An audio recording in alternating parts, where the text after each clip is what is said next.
Okay, so our next couple are Amanda Hay and Mick Parsons. Do you want to read first since I read first last time?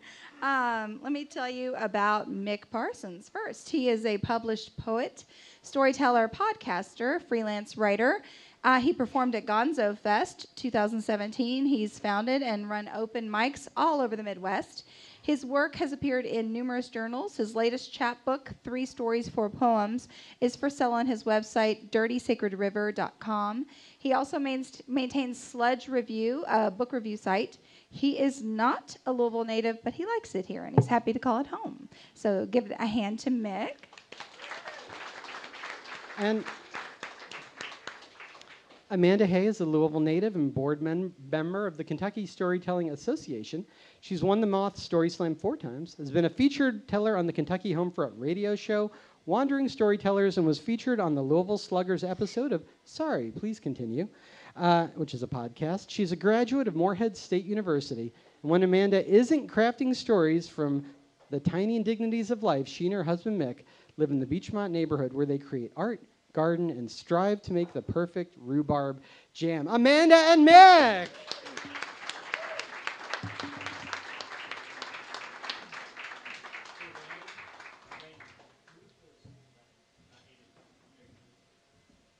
Dave, we got to flip a coin.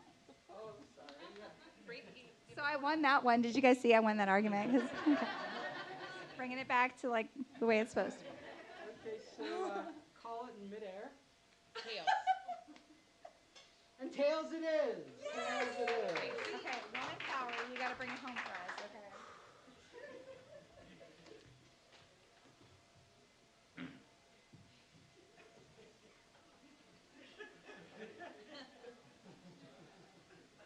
I love parties. I love going to parties. What's even better is if it's complete strangers. I know that sounds odd, but Louisville's a small town, and so the Venn diagram of your social circle with overlapping people, there's usually a lot of people. But we were heading to a party, and I only knew 2 people there, except for, my then boyfriend. And I was so excited about this, and they were friends from college, and everyone else was going to be a stranger. So you also have to understand, we'd only been living together about a month at this point. We've been dating for a while, but he had just moved to Louisville a month before, and this was kind of our first social outing, as a couple. So we go into the party, and it's great. One of the hostesses, she's a chef, so there's, little tidbits of food everywhere, a great conversation. And so I'll check in with him periodically, but I'm mingling around the room. And at one point, I walk into the living room, and they have a song list playing or something, and Johnny Cash comes on. And one woman says to another, she goes, please change the song. It's just too much masculine energy. And out of nowhere, Mick Parsons says, I got your masculine energy right here. The room goes dead quiet, except for me, who is doubled over and braying laughter, because it's hilarious.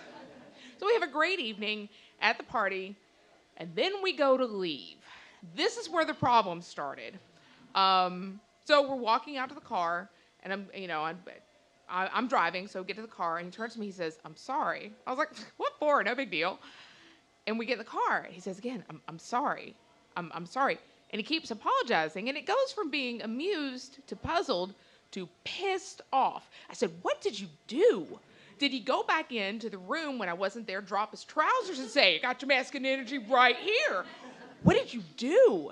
And he keeps apologizing, and I am furious at this point. And I'm gripping on the wheel. I was like, what? I don't understand. Why do you keep apologizing? And finally, he kind of weakly says, I didn't talk to you enough. And I said, I don't know what that means. We're going to discuss that tomorrow. Is this a euphemism or something? I don't understand what you're talking. What does that mean anyway? And so now I'm furious, but I'm a good girlfriend. I'm taking him home. I'm the designated driver. We had a couple of cocktails, but not excessive. And I said, okay, we only had just like little nibbles at the party because neither one of us were going to, stuff our faces rudely. So let's get some food. Now, mind you, he's only moved to Louisville about a month before. So I know he doesn't know the neighborhood really well. I was like, okay. Now, we could go to Indy's. I'll get you some spicy keel. They're still open. Kroger's Deli, they're still open. There's fast food. And I'm listing all the places that either we're going to drive past or nearby. There's a White Castle. He turns to me and says, you know what? I just really don't care where I eat. So it's either go ahead and get myself something to eat, drive the car into an embankment and just end the argument, or actually deal with what's going on. So instead, I went ahead and finished driving us home, gave him cold cereal, and went to bed early. As a sidebar, that's when we found out that sometimes we have different perspectives on what the same events were. And I'll turn it over to Mick here.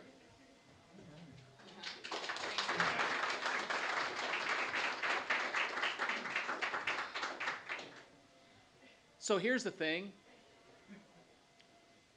Some people, they talk about like someone's social glass, half full, quarter full. My social glass is a shot glass. If you want somebody to come to your party and sit in the corner very awkwardly, I'm your guy. And it's true, I just, come here to Louisville. And we had done a bunch of relationship stuff, test things, if you will, together already. We traveled together. You learn a lot about somebody by traveling with them. How they pack, how much they pack, if they're comfortable with public transit. Very important things to learn in a relationship.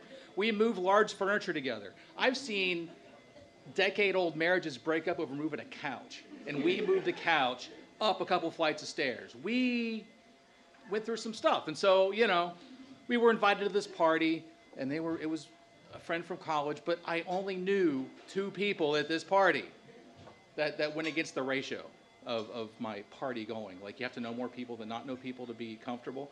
So I went to this party in Old Louisville. And I did at that party what I do at every party when I am socially uncomfortable. I found my social glass, and I filled it, and I emptied it, and I filled it, and I emptied it, and I filled it, and I emptied it. Do you see a trajectory here? I filled it, and I emptied it. Well, and that does make me a little more glib, a little more social, but I keep watching her because she is everywhere talking to everybody.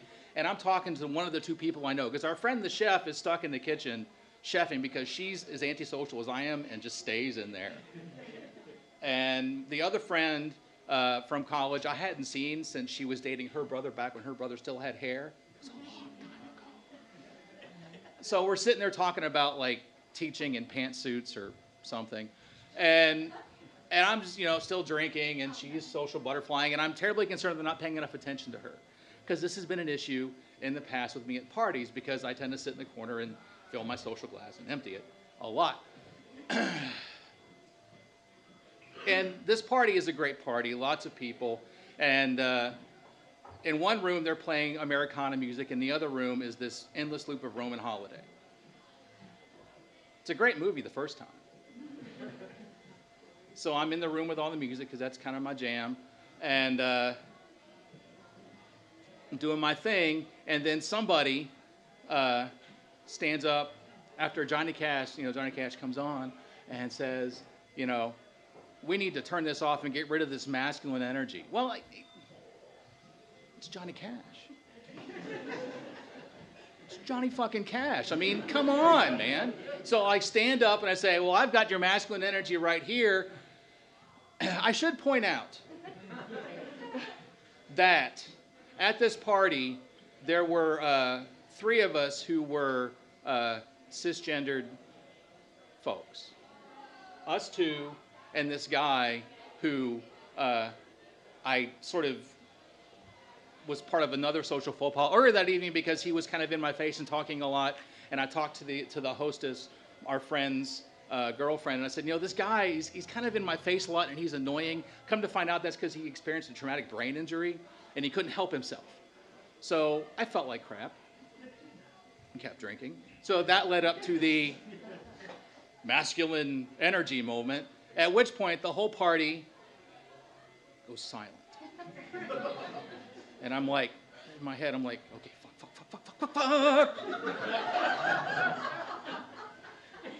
I'm in a room full of really angry people who don't like parts of me. Parts of me that I kind of like.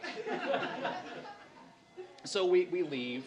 And I'm really concerned that I like got her like feminist card revoked or like something. I mean, it could happen, I guess. So like we're going outside, we're going to the party, and so I do what I also do when I fill my social glass too much at parties. I apologize. I am the king of apologizers. I will apologize for stuff that I have done, stuff that I haven't done, stuff that I've imagined doing. And if I could possibly imagine what I think she might have thought I could have done, I'll apologize for that too, just because that's my jam and that's what I do after, 12 shots of bourbon. So they were in the car. Oh, yeah. Filling empty and filling empty and filling empty, yeah. And the beer. There was beer in there too. Did I mention I'm socially awkward? So we're in the car, and and she's getting mad at me, and I could feel it because when she gets mad, like the waves undulate. Like you can feel it. She knows. You can feel it. Like 3 blocks away. It's like, oh shit, she had a bad day at work. She's okay. All right. So, and I'm like, and I don't like to argue. I'm basically a quiet guy, and so like.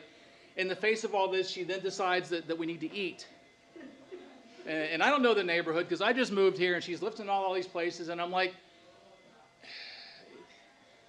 the thing is, for all of my masculine energy, at that point, I could not make a decision to save my life.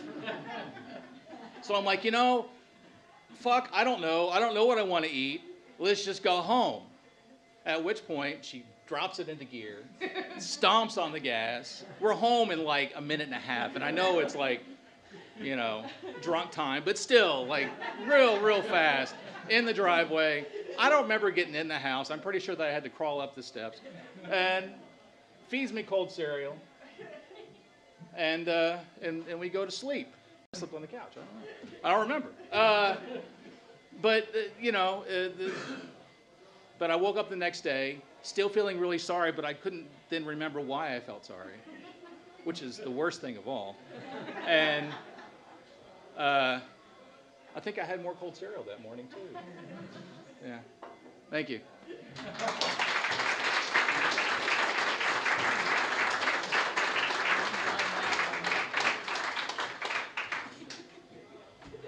Okay, it's time to pick a winner. Ladies and gentlemen, Amanda Mick. Yeah. All right, so decide in your mind who's the more right in this situation. We don't have to go along gender lines. We can if you want to. So let's start, I guess, in order of who went first. So if you believe that Amanda won this fight, please give her a hand.